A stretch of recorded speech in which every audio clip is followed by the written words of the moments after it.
अल्हम्दुलिल्लाहि रब्बिल आलमीन। क़ब्ल इसके कि गुफ्तो शुनीद का सिलसिला आगे बढ़े, बेहतर व ज़रूरी मैं ये समझ रहा हूँ कि आइए हम और आप तमामी हसरात इंतहाई अक़ीदत व मोहब्बत के साथ रसूल पाक साहिबुल औलाद सल्लल्लाहु अलैहि वसल्लम की बारगाह मुअज़्ज़म में दुरूद शरीफ का नजराने शौक़ पेश करें और झूम झूम कर बुलंद आवाज़ से दुरूद शरीफ पढ़ें। पढ़िए अल्लाहु रब्बु मुहम्मदिन सल्लल्लाहु अलैहि वसल्लम नहनु इबादु मुहम्मदिन सल्लल्लाहु अलैहि वसल्लम।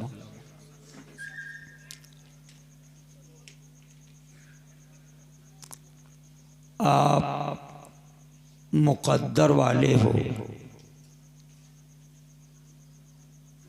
कि रब्बे कायनात आप लोगों से ये काम ले रहा है।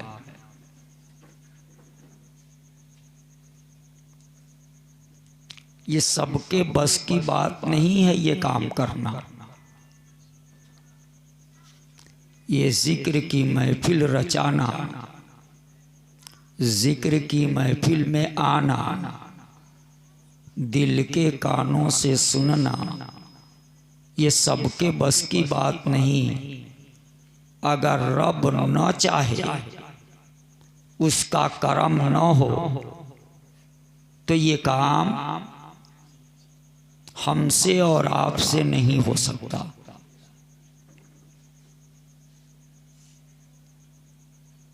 अल्लामा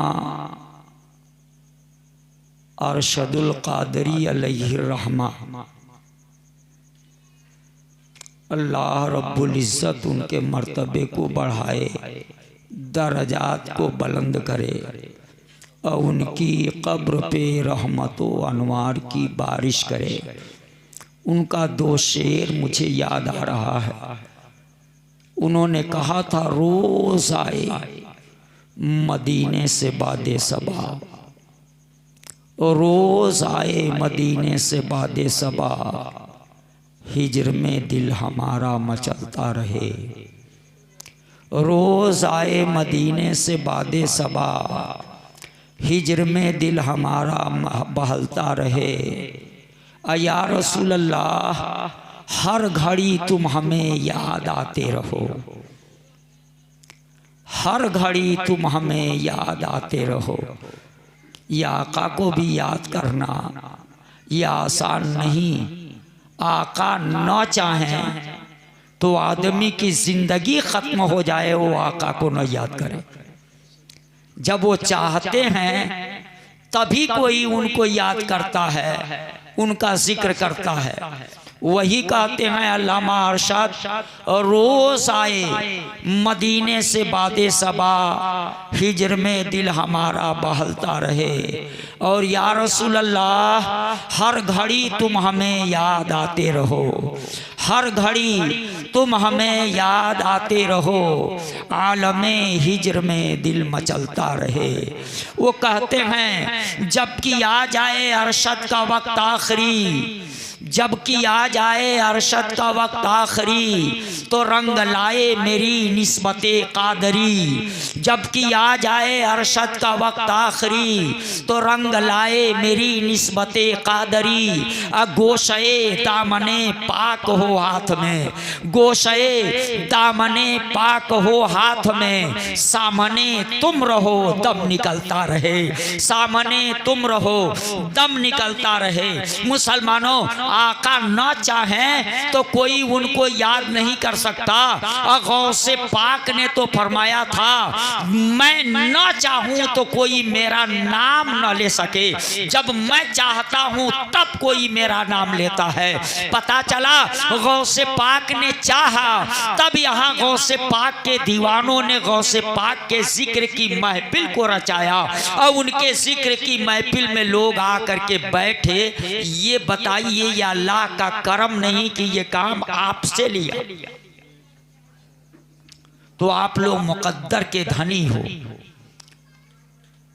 और अपने आका की बारगाह में अपनी अकीदतों के खराज पेश करने की गरज से आपने इस महफिल को रचाया है, सजाया है। दुआ है कि रब्बे कायनात इसे कबूल फरमाए, हम सबको गौसे पाक के गुलामों में कबूल फरमाए। मैंने कुरान मुकद्दस की आयत मुकद्दसा का एक जुज़, एक टुकड़ा, जिसको आज के लिए सरनामे बयान करार दिया, उसको सुनिए, समझिए। रब का फरमान है वलिल्लाहिल मसलुल आला, और अल्लाह ही के लिए है मसले आला। मगर ये बात सबके पल्ले नहीं पड़ी होगी। मैं उसे आसान कर दूं, मेरा मकसद खिताबत का जादू जगाना नहीं, बात को हर मुमकिन कोशिश करके समझाना। वलिल्लाहिल, और अल्लाह ही के लिए है मसलुल आला, सबसे बड़ी शान।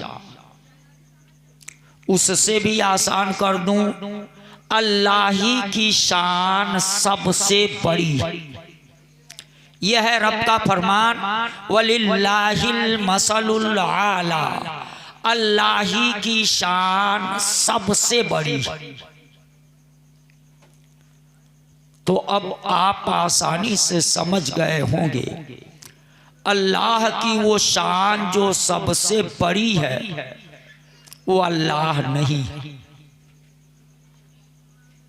उसे मैं दूसरी मिसाल दे के समझा दूं। अगर कोई कहे आपके इमाम साहब की टोपी बहुत अच्छी है, तो आप सब लोग समझ जाएंगे इमाम साहब को ये अच्छा नहीं कहा है, इमाम साहब की टोपी को अच्छा कहा। तो टोपी और है, इमाम साहब और हैं।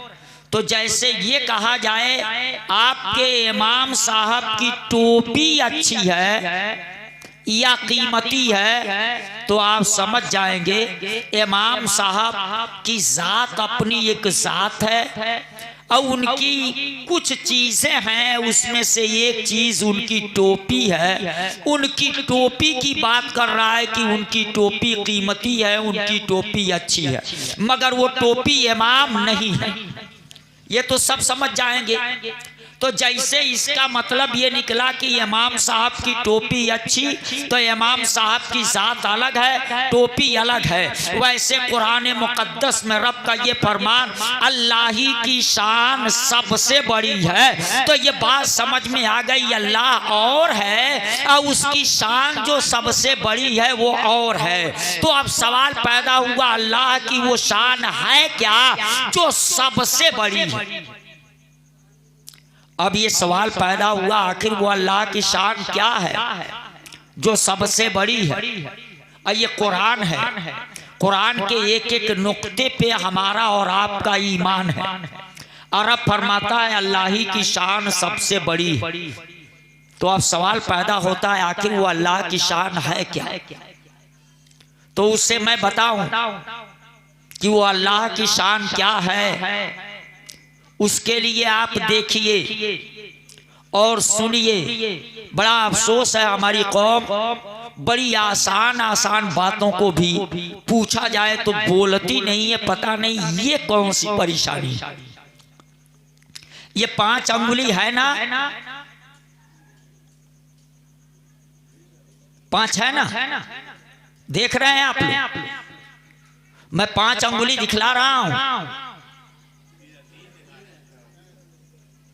अब बताइए, इस पे आप नहीं बोलेंगे तो मैं समझूंगा ना, या तो इस समझा नहीं या ये गूंगा है, क्योंकि ऐसी बात नहीं पूछा। ये तो छोटे बच्चे को भी दिखलाओ, अब पूछो ये कै अंगुली है, तो हमको लगता है वो भी बोल देगा, वो भी बता देगा। इसीलिए मैं कहा आप देखिए भी और आप बोलिए भी, ताकि मैं अपनी बात आपको आसानी से समझा सकूं। ये कितनी अंगुली है? 3। आप देख लीजिए, ये 3 है। मैं वही समझाने के लिए इस बात को पेश कर रहा हूं कि अल्लाह की शान सबसे बड़ी है। तो अल्लाह की वो शान है क्या जो सबसे बड़ी है? वो शान क्या है? उसका नाम क्या है? तो मुसलमानों, ये 2 3, एक है इलाहियत, एक है नबूवत, एक है विलायत, एक है अल्लाह, दूसरे नबीउल्लाह, तीसरे वलीउल्लाह। मुसलमानों, अल्लाह को किसी ने नहीं देखा, अल्लाह को किसी ने नहीं देखा। नबियों की जमात मैं देखता हूँ, कुरान मुकद्दस की बिस्मिल्लाह की बे से लेकर वन्नास की सीन तक पूरा कुरान पढ़ लेंगे तो आपको मिलेगा 2 नबियों ने कहा रब्बे अरनी, ऐ रब तू नजर आ। पूरे कुरान में 2 नबियों ने कहा, मगर एक नबी ने जब कहा रब्बे अरनी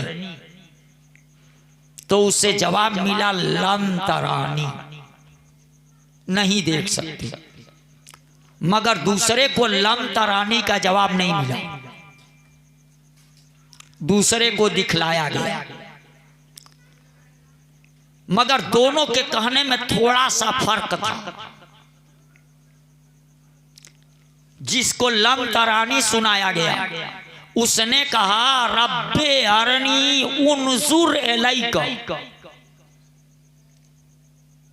ऐ रब मैं तुझे देखना चाहता हूं, ऐ रब तू नजर आ, उन्जुर इलैका मैं तुझे देखूं। ये मूसा अलैहिस्सलाम ने कहा कि मैं तुझे देखूं, तेरी जात को देखूं।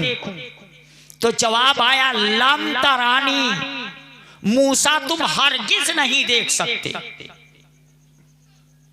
मगर दूसरे ने कहा था, वो हजरत इब्राहिम अलैहिस्सलाम थे, उन्होंने कहा था रब्बे अरनी कैफा तुहिल मौता, ऐ रब मैं देखना चाहता हूं कि तू कैसे मुर्दों को जिंदा करेगा। दोनों के देखने में फर्क हुआ। एक ने कहा था मैं देखना चाहता, तू मुझे नजर आ मैं तुझे देखूं। तो जवाब मिला मूसा तुम हरगिज नहीं देख सकते, क्योंकि वो जात देखना चाहे थे। और रब का ये फरमान बता रहा है मूसा तुम मुझे कैसे देख सकते हो?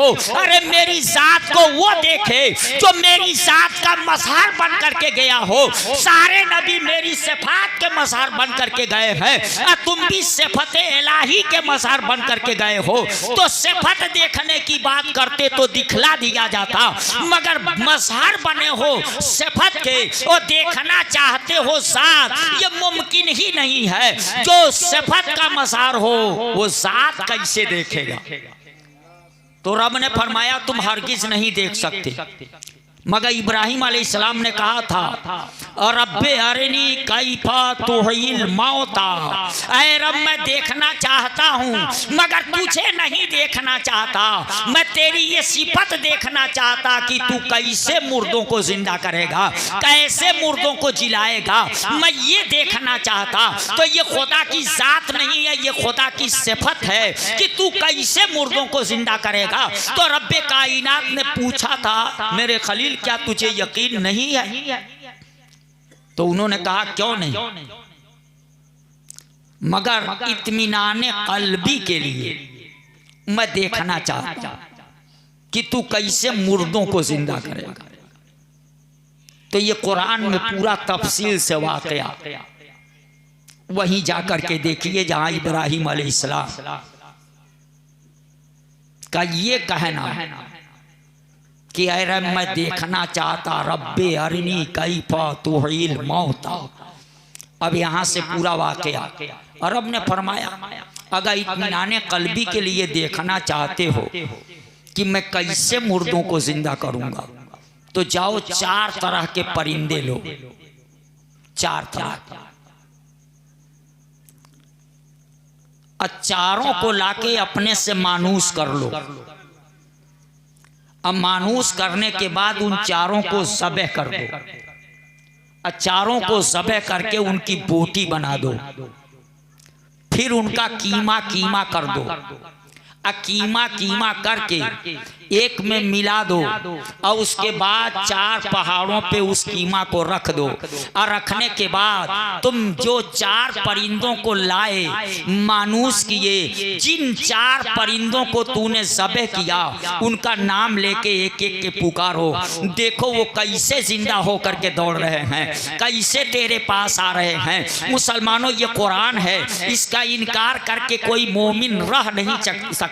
हजरत इब्राहिम अलैहिस्सलाम 4 किस्म के परिंदों को ले आए, और जब 4 किस्म के परिंदों को लाए तो चारों को ज़बह कर दिया, और ज़बह करके उनको बोटी बोटी बनाई, कीमा कीमा किया, आपस में मिलाया, 4 पहाड़ों पे रखा, और 4 पहाड़ों पे रखने के बाद रब का हुक्म हुआ ऐ मेरे खलील तुम देखना चाहते हो कि मैं कैसे मुर्दों को जिंदा करूंगा, अरे मैं तुझे क्यों ना ऐसी सलाहियत दे दूं कि तू मुर्दे को पुकारे और मुर्दा दौड़ करके आ जाए। तू मुर्दे को पुकारे, मैं नहीं पुकारूंगा, तू ही उनको बुलाओ। बताओ वो ज़बह की हुई मुर्गी हो, ज़बह किया हुआ वो परिंदा जिसे बोटी बोटी कर दिया गया वो मुर्दा ही ना है, और उस मुर्दे को पुकारने के लिए रब फरमा रहा है अपने खलील से अब उनको तुम पुकारो, नाम रख करके उनको तुम बुलाओ, उनको तुम पुकारो, और देखो वो कैसे आ जा रहे हैं। हज़रत इब्राहिम अलैहिस्सलाम ने एक एक को पुकारना शुरू किया, और उसके बाद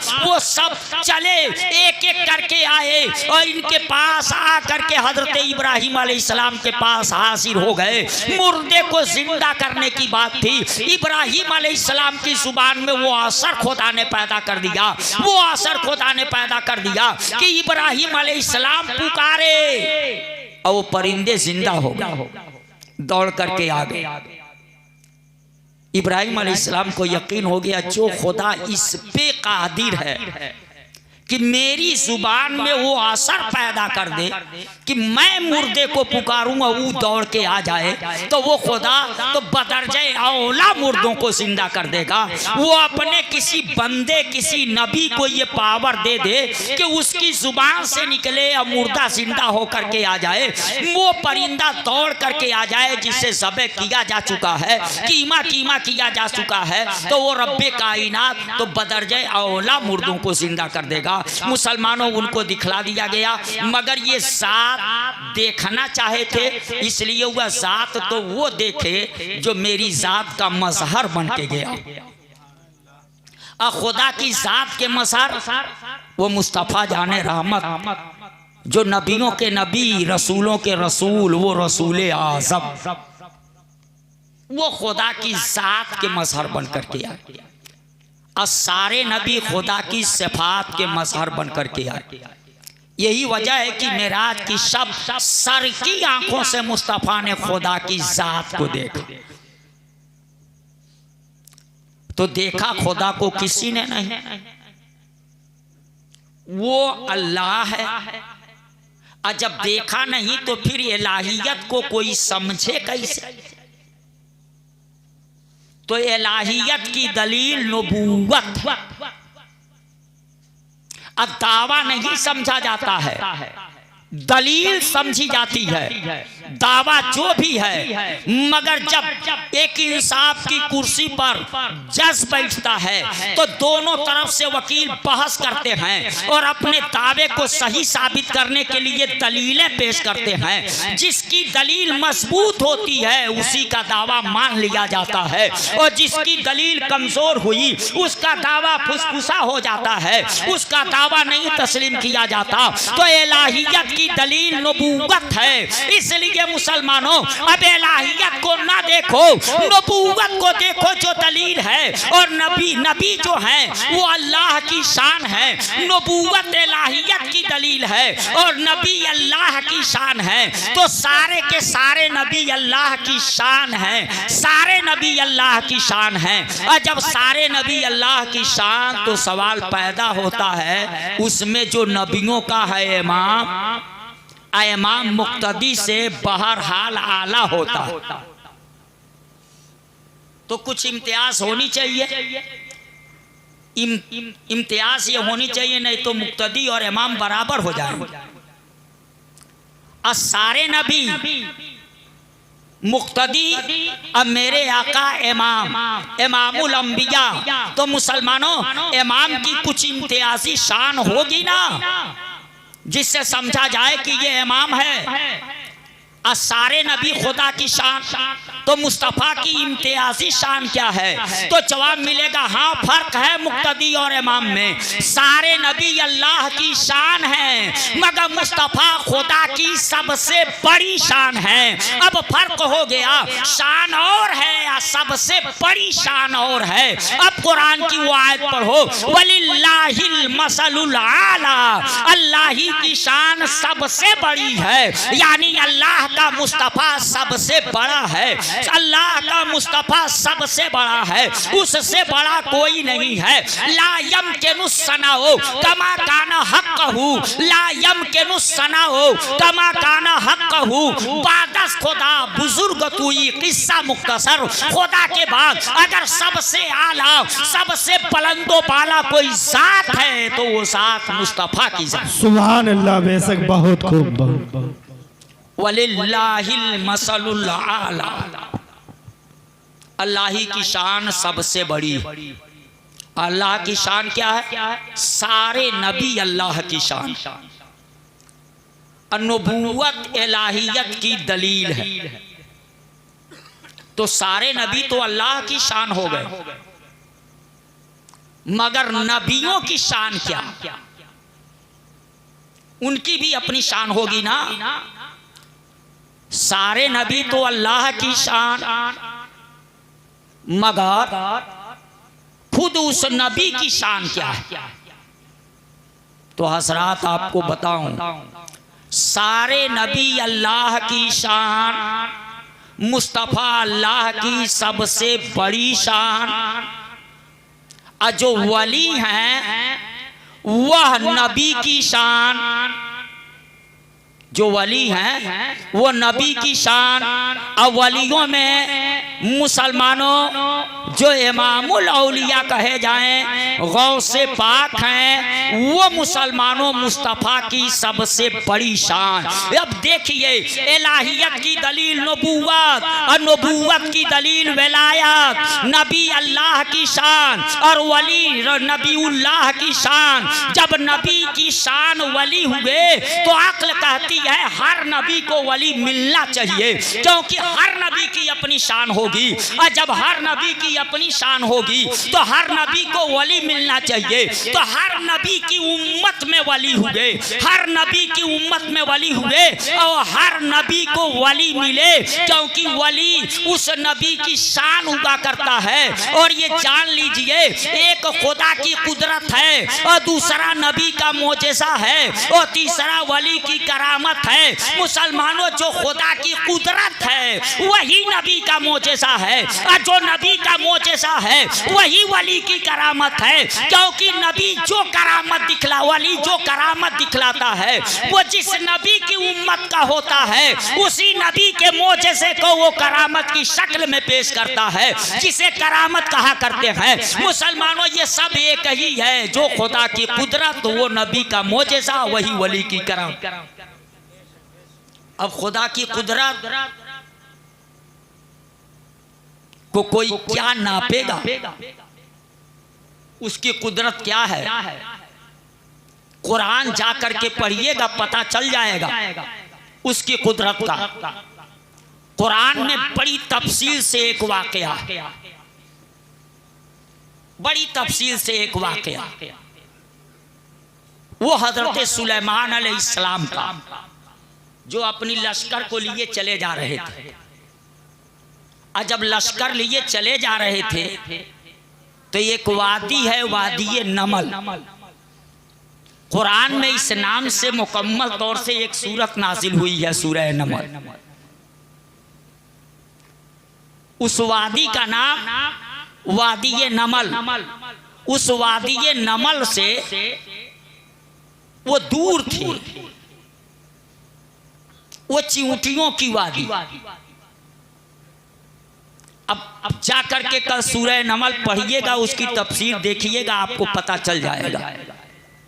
उससे दूर थे हजरत सुलेमान अलैहिस्सलाम, अपनी लश्कर को लेके जा रहे थे। दूर हैं।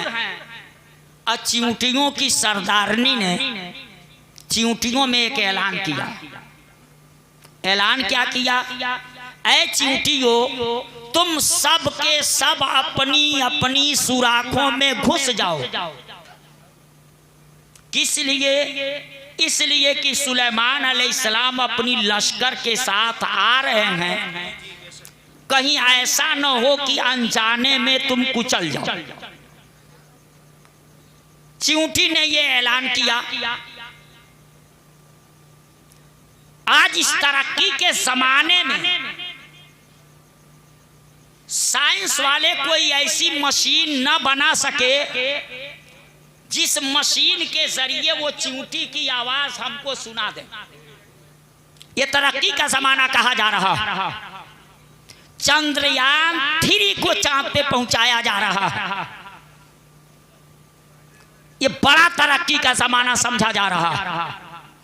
मगर इस तरक्की के जमाने में भी आज तक साइंस वाले कोई ऐसी मशीन न बना सके जिस मशीन के जरिए चींटी की आवाज दुनिया को सुना सकें या चींटी की आवाज को सुन सकें इस तरक्की के जमाने में। मगर मुसलमानों, कुरान पढ़ना कल जाकर के और इसकी तफसील देखना। हजरत सुलेमान अलैहिस्सलाम अपनी लश्कर के साथ अभी दूर थे।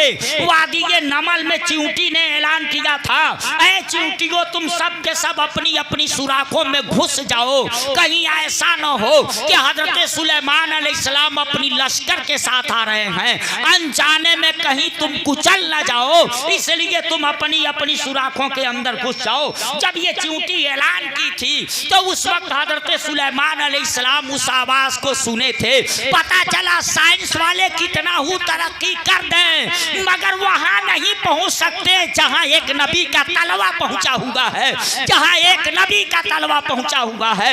इस तरक्की के जमाने में साइंस वाले बहुत कुछ सुन रहे हैं मगर आज तक चींटी की आवाज सुनने के लिए कोई मशीन न बना सके। और सुलेमान अलैहिस्सलाम ने सुना था। मुफस्सिरीन फरमाते हैं जिस वक्त चींटी ने ऐलान किया था उस वक्त सुलेमान अलैहिस्सलाम उस चींटी से वादी नमल से कम 3 मील की दूरी पर थे और ज्यादा से ज्यादा 9 मील की दूरी पर थे। कम से कम ले लो 3 मील वाला। 3 मील की दूरी पर सुलेमान अलैहिस्सलाम हैं और उनसे 3 मील की दूरी पर चींटी है। 3 मील की दूरी पर चींटी बोल रही है। 3 मील की दूरी से एक पैगंबर, एक नबी हजरत सुलेमान अलैहिस्सलाम सुन रहे हैं। मुसलमानों, ये समाअत किसने दिया? कुरान मुकद्दस से साबित है। सुना और सिर्फ सुना नहीं, समझा था कि वो चींटी क्या कह रही है। तभी कुरान के अंदर आया फतबस्सम। उसकी आवाज को सुन करके जब समझे तो तबस्सुम फरमाया हजरत सुलेमान अलैहिस्सलाम ने कि देखो वो चींटी क्या कह कह रही है उसकी बात को समझ करके मुस्कराए, तबस्सुम फरमाया था हजरत सुलेमान अलैहिस्सलाम ने। और रोना और मुस्कराना उसी वक्त होता है जब बात समझ में आ जाए। रोना और हंसना बात समझ में ना आए तो सिर्फ सुनने से नहीं होता। आदमी रोता है या हंसता है बात सुन करके कब, जब समझ लेता है कि कहने वाला क्या कहा। हजरत सुलेमान अलैहिस्सलाम के लिए कुरान में है कि जब चींटी ने कहा तो यहाँ तबस्सुम फरमाए, गोया ये सुने भी और सुन करके समझे भी कि चींटी क्या कह रही है, इसलिए ये तबस्सुम फरमाए। 3 मील की दूरी से ये सुने, यह हैरत की बात है कि नहीं, ताज्जुब होगा कि नहीं कि 3 मील की दूरी से वो भी चींटी की आवाज सुने। है ताज्जुब की बात की नहीं? आप बोले थोड़ा सा ताकि मुझको समझाने में आसानी हो। ताज्जुब की बात है ना, मगर मैं आपको बताऊं सबको ताज्जुब होगा मगर मुझे ताज्जुब नहीं। अब पूछो क्यों? इसलिए कि जब मैं नबी मान चुका हूं तब ताज्जुब की क्या बात है। मैं नबी मान चुका हूं तब ताज्जुब की बात क्या है। नबी को तो खुदा ने इतनी समाअत दी है। मुसलमानों मुझको यहाँ पहुँच के ताज्जुब हुआ, मगर इस पे नहीं ताज्जुब हुआ कि सुलेमान अलैहिस्सलाम 3 मील की दूरी से सुन कैसे लिए। मुझको ताज्जुब ये हुआ पहले कि वो इतनी छोटी चींटी सुलेमान अलैहिस्सलाम से 3 मील दूर थी, और जब इतनी छोटी चींटी जो जमीन पे चिपकी हुई है, बीच में कितने नसेबो फरास रहे होंगे, कितनी ऊंच नीच जमीनें रही होंगी। इतनी छोटी चींटी 3 मील की दूरी से इनके लश्कर को देखी कैसे, हमको इस पे ताज्जुब। सुभान अल्लाह, सुभान अल्लाह। लग रहा है आप दिमागी एतबार से ज़हनी तौर पे आप हासिल नहीं है। माशाअल्लाह, सुभान अल्लाह। आप ज़हनी तौर पे हासिल नहीं है, नारा लगा, इसलिए मेरी बात नारे मैं बोल के आप तकबीर। लोगों को देख रहा हूं। थोड़ा बोलिए, नारे तकबीर, और जोर से बोलिए, नारे तकबीर, नारे रिसालत। माशाअल्लाह। मैं बोल के आप लोगों को देख रहा हूं कुछ असर है कि नहीं। सुनने का असर होता है। इस वक्त क्रिकेट का विश्व कप चल रहा है। बड़े शौकीन लोग हैं उसकी कमेंट्री सुनने के। सिक्सर वहां लगता है, तालियां यहां बजती हैं, बाउंड्री वहां लगता, कमेंट्री सुनने वाला यहां उछलता है, मगर बाउंड्री लगाने वाला किसी से कहता नहीं है कि तुम उछलो। सिक्सर लगाने वाला कहता नहीं है किसी से कि तुम ताली बजाओ, मगर ये सुनने का असर है। सुना, अपने आप को रोक नहीं पाया, उछल गया, खुशी से झूम पड़ा।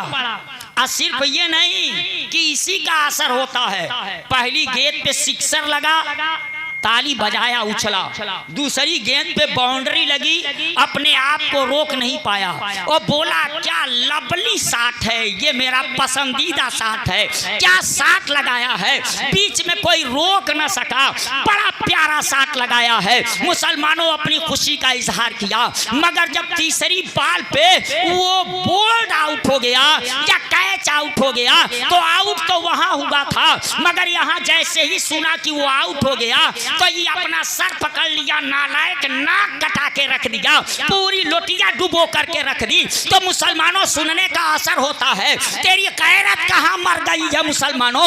एक क्रिकेट सुनने वाला सुनता है तो थर्मामीटर नहीं लगाना पड़ता, जो सुना है उसका असर हुआ कि नहीं, उसका एक्सरे नहीं लेना पड़ता है, ब्लड जांच नहीं करना पड़ता है, MRI नहीं कराना पड़ता है, उसके अंदाज को देख के दुनिया समझ जाती है कुछ सुना है और सुनने का असर हुआ है। देखो अपनी खुशी को रोक नहीं पाया, उछल रहा है, मारे खुशी के झूम रहा है या सर पकड़ के अफसोस कर रहा है। मैं कहूंगा एक क्रिकेट सुनने वाला सुनता है और आप सुनते हो, आपको कोई बात बाउंड्री की तरह कभी नहीं लगी, कोई सिक्सर की तरह कीमती नहीं लगी, और अगर लगी तो फिर उसका असर तेरे ऊपर क्यों नहीं हुआ। अगर असर हुआ तो हमको पता क्यों नहीं चला तुझे देख करके।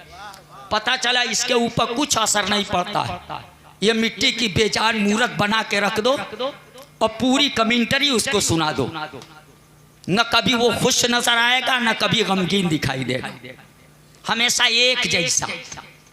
तो उसी तरह से आप शुरू से लेके आखिर तक एक जैसे पड़े रहेंगे तो मैं समझूंगा मिट्टी की बेजान मूरत की तरह से ये इसके ऊपर कोई असर नहीं हो रहा। कुछ तो असर होना चाहिए मुसलमानों। आओ देखो, मैं कहा सुलेमान अलैहिस्सलाम ने सुना, हमको इस पे ताज्जुब नहीं, मगर 3 मील की दूरी से पहले चींटी ने देखा तभी न कहा कि वो आ रहे हैं अपनी लश्कर के साथ, तुम अपनी अपनी सुराखों में घुस जाओ। तो इस पे पहले ताज्जुब हुआ, इतनी छोटी चींटी वो तो जमीन पे चिपकी होगी और जमीन नीच ऊंच रही होगी, नशेबो फराज रहे होंगे, बीच में और वादियाँ रही होंगी, उसमें साग सब्जियाँ रही होंगी। इतनी छोटी चींटी 3 मील की दूरी की लश्कर को कैसे देख ली, इस बात पे ताज्जुब हुआ।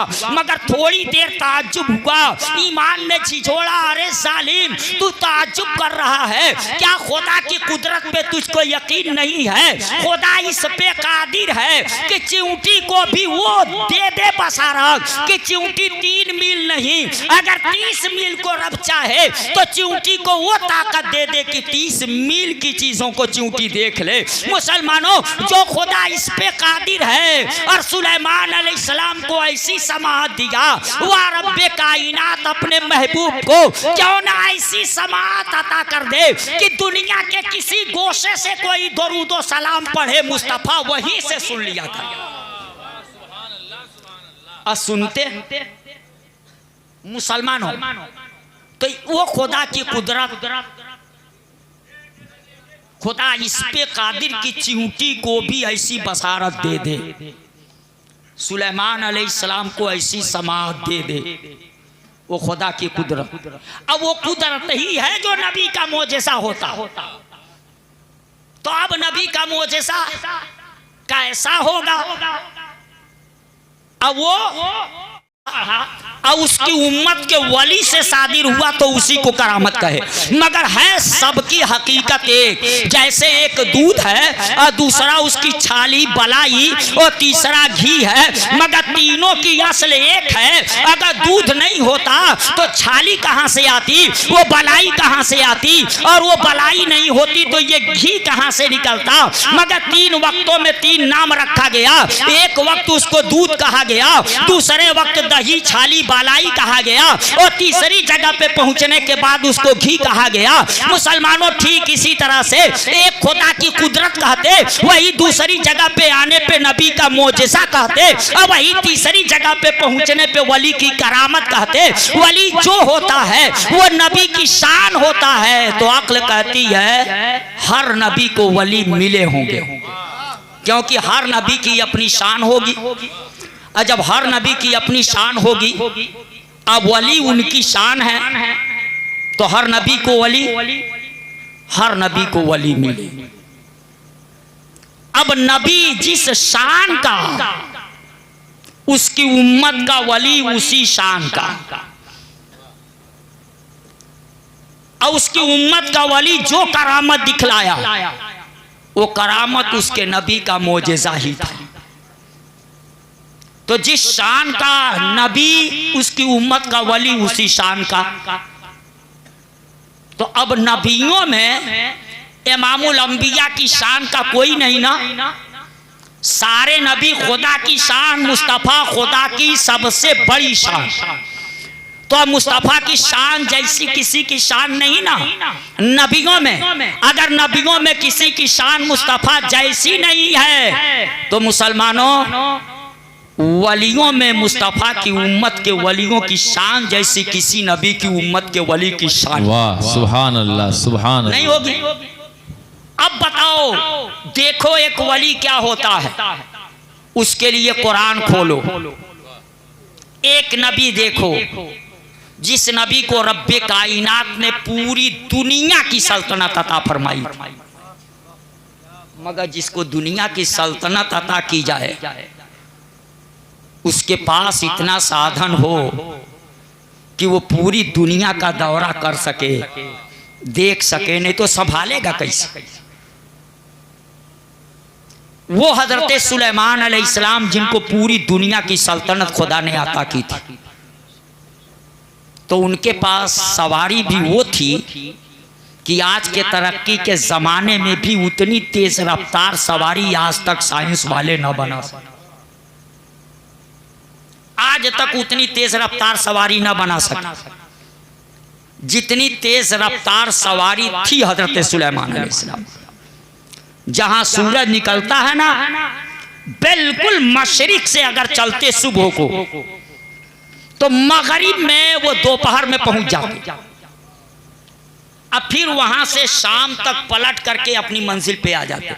यानी दिन भर में पूरी दुनिया का वो दौरा कर लेते उस सवारी से। वो उनका तख्त था जिस पे बैठ करके वो उड़ा करते थे। मुसलमानों, तो ऐसी सवारी उनको मिली हुई थी। आप अंदाजा लगाओ, सोचते जाओ, पूरी दुनिया की सल्तनत उनको दी गई थी। वो हजरत सुलेमान अलैहिस्सलाम मुसलमानों अपना दरबार लगाते थे। उनका दरबार कहाँ लगता था? ये वही फिलिस्तीन है मुसलमानों, जहाँ आज आग की बारिश होती नजर आ रही है। उसी फिलिस्तीन की धरती पर हजरत सुलेमान अलैहिस्सलाम अपना दरबार लगाते थे। उनका दरबार फिलिस्तीन की धरती पे लगता था। और मुसलमानों, दरबार लगाने का एक टाइम था, एक नमाज का जो वक्त होता है, उस नमाज के बाद से लेकर के दूसरी नमाज के वक्त तक, ये बीच का जो टाइम होता, उसी टाइम में उनका दरबार लगता था। दूसरी नमाज का वक्त हुआ, वो बर्खास्त कर दिया गया दरबार। मान लीजिए सोहर की नमाज और असर की नमाज, इन दोनों के बीच का जो टाइम है, इसके बीच में उनका दरबार लगता था। वो दरबार लगाए थे फिलिस्तीन की धरती पर। और उनकी दरबार का एक परिंदा जिसे हुदहुद कहते हैं, वो नजर नहीं आया, तो इन्होंने कहा आज उसकी खबर लूंगा। मुसलमानों, मगर वो परिंदा जैसे ही हुदहुद पहुंचा है इनकी दरबार में, ये अभी उससे पूछते, उसने कहना शुरू किया, मैं बड़ा दूर चला गया था, ऐसी जगह गया था जहां एक औरत रहती है, जिसका एक तख्त है जो 60 बाई 40 मीटर का लंबा चौड़ा है, जिसमें हीरे जवाहरात जड़े हुए हैं, बड़ा वसनी और भारी भरकम है। उस पे सोने की कुर्सियां रखी हुई हैं, उस पे चांदी की कुर्सियां रखी हुई हैं, और उसी पे वो बैठती है। वो सूरज को पूजती है, वो दीन को नहीं मानती है, वो एक खुदा को नहीं मानती है। आप नबी हैं, आप उसको एक खुदा की तरफ बुलाइए, दीन की दावत दीजिए। हजरत सुलेमान अलैहिस्सलाम से जब इतना उसने आके कहा, तो हजरत सुलेमान अलैहिस्सलाम का गुस्सा ठंडा हुआ और इन्होंने एक खत लिखा, क्योंकि वो मोबाइल का जमाना नहीं था, इंटरनेट का जमाना नहीं था। मुसलमानों, वो प्रिंट मीडिया, इलेक्ट्रॉनिक मीडिया और गोदी मीडिया का जमाना नहीं था। खत लिख करके उस मलिका के पास भेजा। मुसलमानों, ये भी कुरान के अंदर तफसील से है। उस मलिका के पास भेजा, और वहां जब खत पहुंचा है तो उस मलिका ने खत को पढ़ा। उसमें एक खुदा की तरफ उसे पुकारा गया था, बुलाया गया था, और उसमें कहा गया था, या तो मोतियो फरमा बरदार हो करके आओ, एक खुदा को मानो, दीन को मानो, और नहीं तो लड़ने के लिए तैयार हो जाओ। वो वहां हुकूमत करती थी मलिका बिल्किस। जब वहां खत पहुंचा ना, तो तुरंत उसने अपनी काबीना की मीटिंग बुला ली, अपने वजीरों को बुला लिया, अपने फौजी कमांडरों को बुला लिया, और सबको बुला करके खत सामने रखा। सबसे मशवरा लिया, सबसे पूछी। कमांडरों ने कहा घबराने की कोई जरूरत नहीं, हम लड़ेंगे, मुकाबला करेंगे। तो जब कहा कि हम लड़ेंगे, मुकाबला करेंगे, तो औरत बड़ी होशियार, उसने कहा खत बता रहा है कि भेजने वाला नबी अपने आप को कह रहा है, एक खुदा की तरफ बुला रहा। अगर वो नबी है तब तो पूरी दुनिया उससे लड़ करके नहीं जीत पाएगी, एक न एक दिन हार माननी पड़ेगी, उसकी बात तस्लीम करनी पड़ेगी। तो ये कहाँ की अक्लमंदी है कि बच्चों को यतीम करा दो, औरतों को बेवा करा दो, इतना खून खराबा करा दो, अब फिर बाद में उसी की बात मानो। ये कहाँ की अक्लमंदी। तो क्यों न पहले ही उसकी बात मान ली जाए। तो दरबारियों ने कहा तब क्या होगा? कहा मैं यहां से चल रही हूं और वहां चल करके मैं पहले जांचूंगी कि वो नबी है कि नहीं। अगर वो नबी साबित हुआ तब तो उसकी बात मान ली जाएगी, जंग नहीं लड़ी जाएगी। और अगर मालूम हो गया नबी नहीं है, ये भी बादशाह है, तब जंग लड़ी जाएगी, तब मुकाबला किया जाएगा। अब ये जांचने के लिए वहां से चली, अपना भारी भरकम तख्त जहां रखी थी वो 60 बाई 40 मीटर वाला तख्त जिसको कुरान ने उसका अर्श कहा है, वहां से निकली, एक गेट बंद की, ताला लगा दिया, फिर आगे बढ़ी, दूसरा गेट बंद की, ताला लगा दिया, फिर आगे बढ़ी, तीसरा गेट बंद की, ताला लगाया। इस तरह 7 गेट बंद किए, ताला लगाए। 7 गेटों के अंदर उसका भारी भरकम तख्त था और उसके बाद पहरे पे पहरा लगा दिया और वहां से चली वो मोतियो फरमा बरदार हो करके अब सुलेमान अलैहिस्सलाम की दरबार में हाजिरी देने के लिए और इम्तहान लेने के लिए ये नबी हैं कि नहीं है। अगर नबी होंगे तो बात मानी जाएगी, अगर नबी नहीं बादशाह होंगे तो उनकी बात नहीं मानी जाएगी। वहां से चल दी और बताया जाता है मुसलमानों वो कहां रहती थी? एक मुल्क यमन है, उस मुल्क यमन में एक शहर सबा है, उस शहर सबा में वो रहा करती थी। मुल्क यमन के शहर सबा से चली है, कहां चली है? फिलिस्तीन के लिए चली है, जहां खुदा के नबी हजरत सुलेमान अलैहिस्सलाम अपनी दरबार लगाते थे, वहां के लिए चली है। बताया जाता है उस जमाने में जब ट्रेन और प्लेन का जमाना नहीं था, जब सवारियों का ये जमाना नहीं था, उस जमाने के एतबार से फिलिस्तीन से मुल्क यमन जाने में 1 महीने का वक्त लगता और यमन से फिलिस्तीन आने में 1 महीने का वक्त लगता, क्योंकि उस वक्त के लोग पैदल, घोड़ा, खच्चर से सफर किया करते थे। उस जमाने के एतबार से ये 2 महीने का सफर था, आना जाना मिला करके 2 महीने का। वहां से वो चल दी थी, मगर जब वहां से चली तो यहीं से सुलेमान अलैहिस्सलाम को खबर हो गई कि वहां से मलिका बिल्किस चल चुकी है। ये दरबार लगाए थे, उस दरबार में इन्होंने एक ऐलान किया था, किसी नावल में ना देखिएगा, उपन्यास में ना देखिएगा, किसी पत्रिका में ना देखिएगा, कल ही जाकर के कुरान में देखिएगा कि क्या उन्होंने ऐलान किया था। तो कुरान के अंदर है, उन्होंने कहा था या अय्युहल मलाओ अय्युकुम यातीनी बिअर्शिहा क़ब्ला अन यातूनी मुस्लिमीन। कुरान मुकद्दस है मुसलमानों। उन्होंने कहा या अय्युहल मलाओ, ऐ मेरे दरबारियों, ऐ मेरे दरबार में रहने वालों, ऐ मेरे दरबारियों, या अय्युहल मलाओ अय्युकुम यातीनी बिअर्शिहा, है तुम में कोई ऐसा जो उसके अर्श को ले आए, उसके तख्त को ले आए, मलिका बिल्किस का तख्त लाए, उसका अर्श लाए। कुरान में अर्श का लफ्ज है, ये उसका तख्त था, ये उसका अर्श था। या अय्युहल मलाओ अय्युकुम यातीनी बिअर्शिहा, ले आए क़ब्ला यातूनी मुस्लिमीन, इससे पहले कि वो मोतियो फरमा बरदार होकर मेरे पास हाजिर, उसके हाजिर होने से पहले उसका तख्त ले आ। कोई है दरबार में, तो जब ऐलान किया तो कोई हुआ तैयार की नहीं। तो कुरान बताता है जब ये ऐलान किया इन्होंने तो एक खड़ा हुआ। कुरान देखो, उसमें है काला इफरीतुम मिनल जिन, कहा इफरीत ने जो इंसानों में से नहीं था, जिन्नों में से था। उनकी दरबार में जैसे इंसान होते थे वैसे जिन भी हुआ करते थे। तो एक जिन खड़ा हुआ जिसका नाम इफरीत, काला इफरीतुम मिनल जिन, कहा इफरीत ने जो जिन्नों में से था, क्या कहा?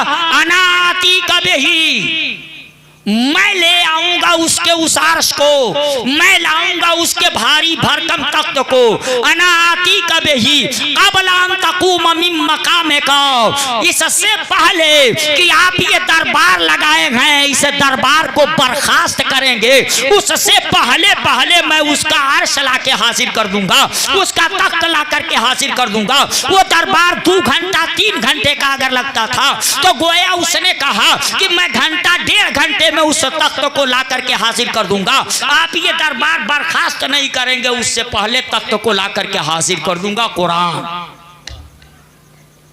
इफरीत ने इस काम को किया, मगर सुलेमान अलैहिस्सलाम ने उससे ये काम नहीं लिया, कहा बैठ जा।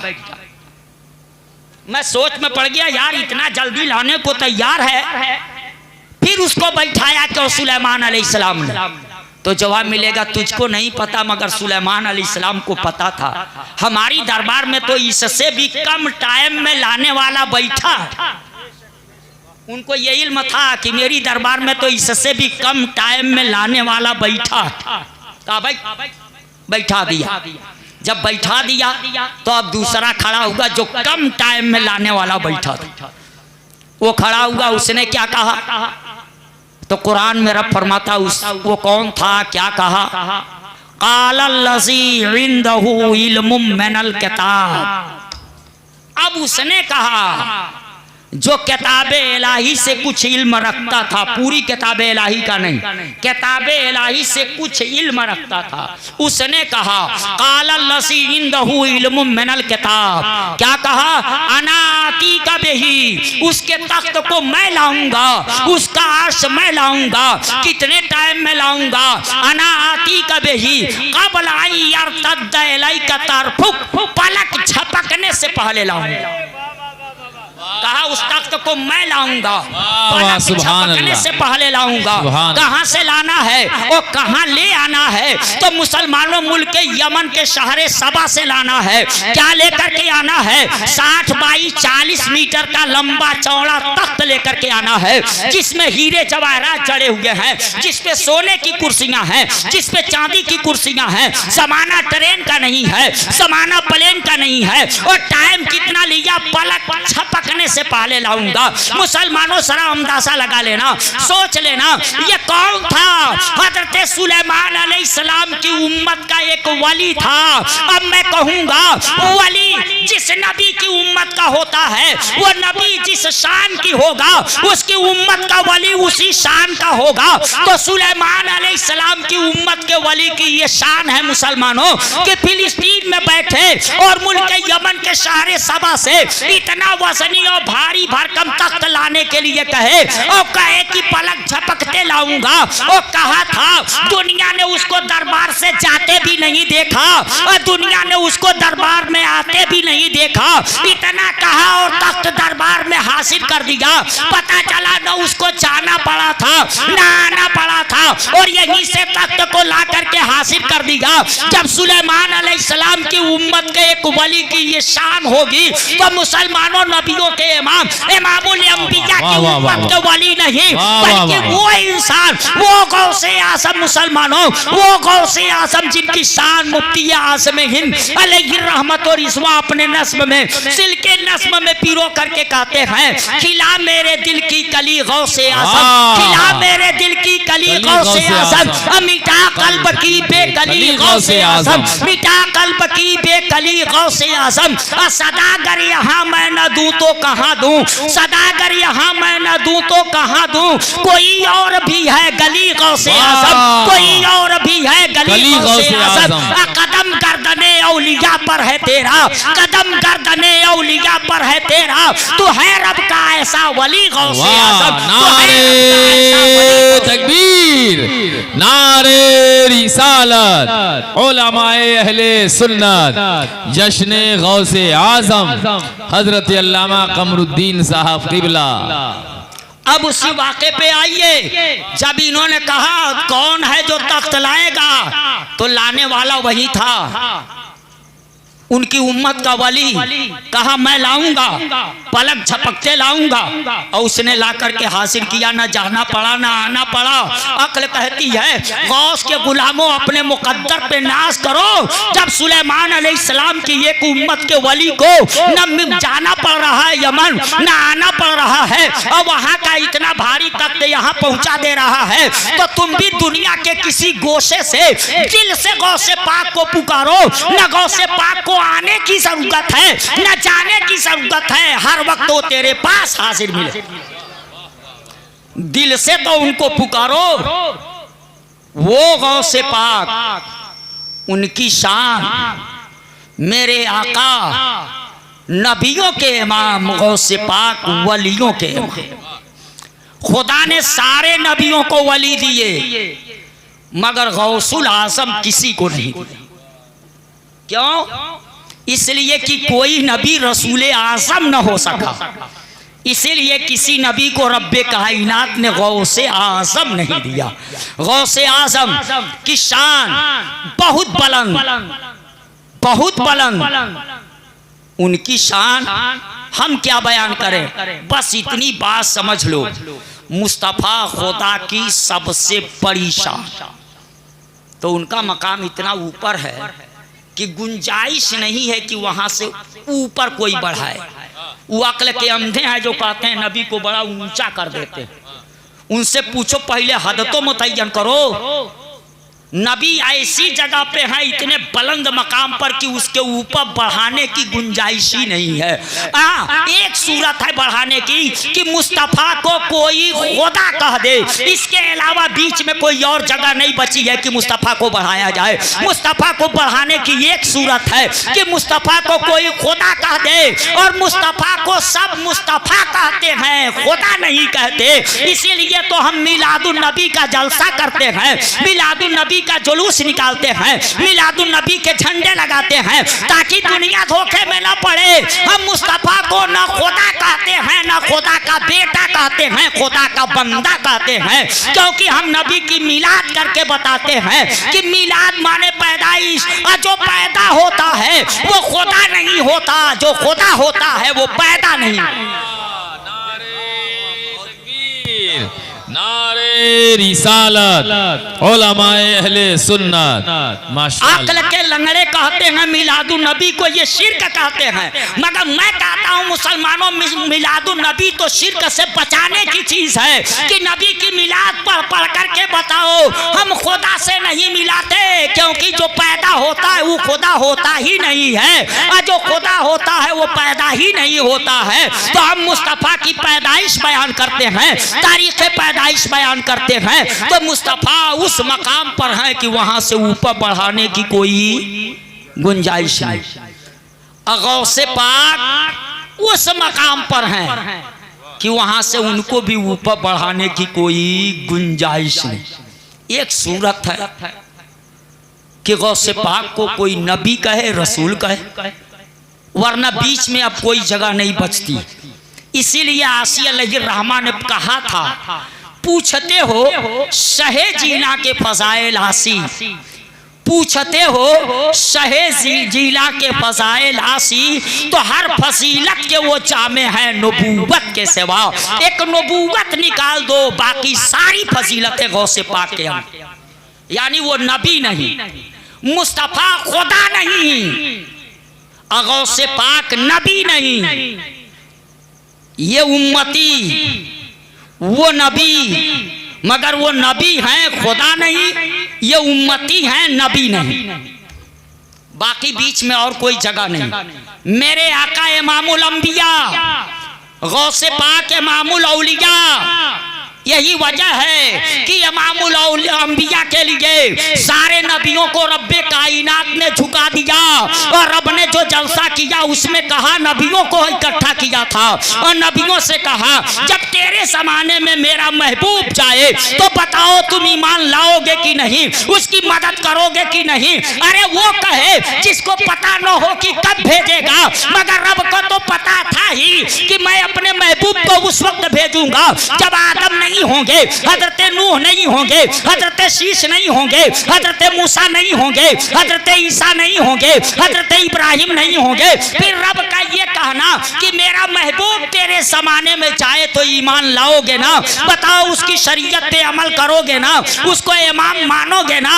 अब उसका कलमा पढ़ोगे ना? और रब्बे कायनात ने ये कहा और सबने सरे तस्लीम झुका दिया और सबने कहा कि हाँ हम ईमान लाएंगे, हम उसकी मदद करेंगे। तो सारे नबियों को जिसके लिए झुकाया गया वो नबियों का इमाम है, और सारे वलियों को जिसके लिए झुकाया गया वही वलियों का इमाम है। गौसे पाक से कहलवाया गया, गौसे पाक ने कहा था कदमी हाथ से ही आला रकबते कुल्ले वलील्लाह, मेरा ये कदम दुनिया के तमाम वलियों की गर्दन पे। मैं कहा गौसे पाक आपने ऐलान किया था, आपने ये नहीं सोचा था पूरी दुनिया के वलियों की गर्दन पे आया, उसको सुनना भी तो चाहिए, उसको सुनना भी तो चाहिए। तो वो मोबाइल का जमाना तो नहीं था।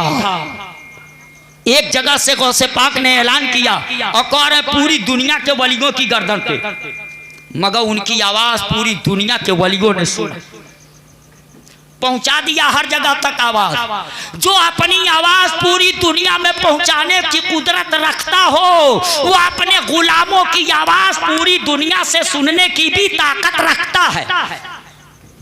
गौसे पाक ने पहुंचा दिया, पूरी दुनिया के वलियों ने सुना ना उनकी आवाज को।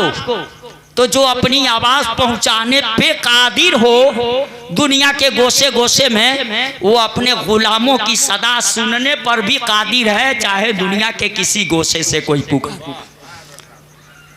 और जब आपने ये कहा तो सबने अपनी अपनी गर्दनें झुका दी, सबने अपनी अपनी गर्दनें झुका दी और झुका करके बता दिया कयामत तक अब सिलसिलों के नाम अलग अलग होते रहे, वो चिश्तिया कहा जाए, शहरवर्दिया कहा जाए, अबुल वलाइया कहा जाए, मगर जब गौसे पाक ने कहा था मेरा कदम दुनिया के तमाम वलियों की गर्दन पर, तो सबने अपनी गर्दनें झुका करके बता दिया था हम सबके पीर गौसे आजम हैं। सबने तस्लीम कर लिया था हम सबके इमाम गौसे आजम हैं, हम सबके पीर गौसे आजम हैं। पता चला ये चिश्तिया सिलसिला निकला, शहरवर्दिया निकला, अबुल वलाइया निकला, जितने हक सलासिल निकले हैं ये सब नहरे हैं गौसे पाक उसके दरिया हैं। तो हसनी और हुसैनी क्यों न मोहिउद्दीन हो, तो हसनी और हुसैनी क्यों न मोहिउद्दीन हो।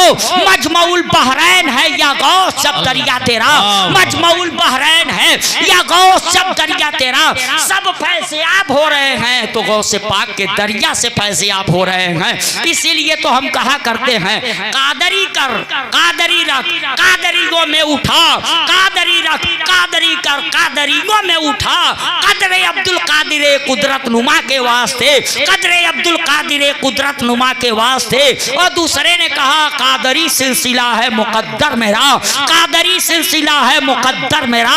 मुझको निस्बत ये अहमद रसा से मिली, मुझको निस्बत ये अहमद रसा से मिली। और शुरू में जो शेर मैंने कहा था वो अल्लामा अरशद ने कहा था, तो उन्होंने अपने अंदाज में क्या कहा, जबकि आ जाए अरशद का वक्त आखिरी, जबकि आ जाए अरशद का वक्त आखिरी, तो रंग लाए मेरी निस्बते कादरी। गोशे दामने पाक हो हाथ में, सामने तुम रहो दम निकलता रहे, सामने तुम रहो दम निकलता रहे। मुसलमानों वो पीरों के पीर, वो मीरों के मीर, वो रोशन ज़मीर, हम सबके दस्तगीर गौसे समदानी, कुतबे रब्बानी, महबूबे सुबहानी, किंदीले नूरानी, सैयदना शेख मोहिउद्दीन अब्दुल कादिर जिलानी बगदादी रदी अल्लाह ताला अन्हु हैं। मुसलमानों आप मुकद्दर वाले हो कि ऐसे पीर के मानने वाले हो जो पूरी दुनिया को ऐसे देखता है जैसे हथेली पे राई का दाना कोई देखता हो। गौसे पाक रदी अल्लाह ताला अन्हु ने फरमाया था ऐनी फी लौहिल महफूज वाना गायसुन फी बिहारे इल्मिल्लाह ताला। उन्होंने कहा मेरी आंखें लौहे महफूज में होती हैं और मैं अल्लाह के इल्मों के समंदर में गोते लगाया करता हूँ। जो अल्लाह के इल्मों के समंदर में गोते लगाता हो उसके इल्म का हाल क्या होगा, उसके इल्म का हाल क्या होगा। मुसलमानों सरा अंदाजा लगा लो, गौर कर लो। वो गौसे पाक रज़ी अल्लाह ताला अन्हु हैं, उनके जिक्र की महफिल आप रचा करके और यहाँ सजा करके बैठे हैं। मैं इतना कह करके चला जाऊं, करम हो, करम हो, करम गौसे आज़म, करम हो, करम हो, करम गौसे आज़म कि ज़माना है महवे सितम गौसे आज़म, कि ज़माना है महवे सितम गौसे आज़म। अगर आपका हो करम गौसे आज़म, अगर आपका हो करम गौसे आज़म तो जर्रा भी हो मोहतरम गौसे आज़म, तो जर्रा भी हो मोहतरम गौसे आज़म। अब पिला दीजिए अब शराबे मोहब्बत, पिला दीजिए अब शराबे मोहब्बत। नहीं चाहिए जामे जम गौसे आज़म, नहीं चाहिए जामे जम गौसे आज़म। नजर आपके आस्था पे लगी है, नजर आपके आस्था पे लगी है। मेरी समत भी दो कदम गौसे आज़म, मेरी समत भी दो कदम गौसे आज़म। गमों ने हमें घेर रखा है कब से, गमों ने हमें घेर रखा है कब से। बचा लीजिए अब भरम गौसे आज़म, बचा लीजिए अब भरम गौसे आज़म। मुसलमानों वो गौसे पाक और रज़ी अल्लाह ताला अन्हु हैं। दुआ है रब्बे कायनात गौसे पाक हम सबको अपने गुलामों में कबूल फरमा ले और रब्बे कायनात कल क़यामत के दिन हम सबको गौसे पाक के झंडे के नीचे जगह अता फरमाए। व आखिर दावाना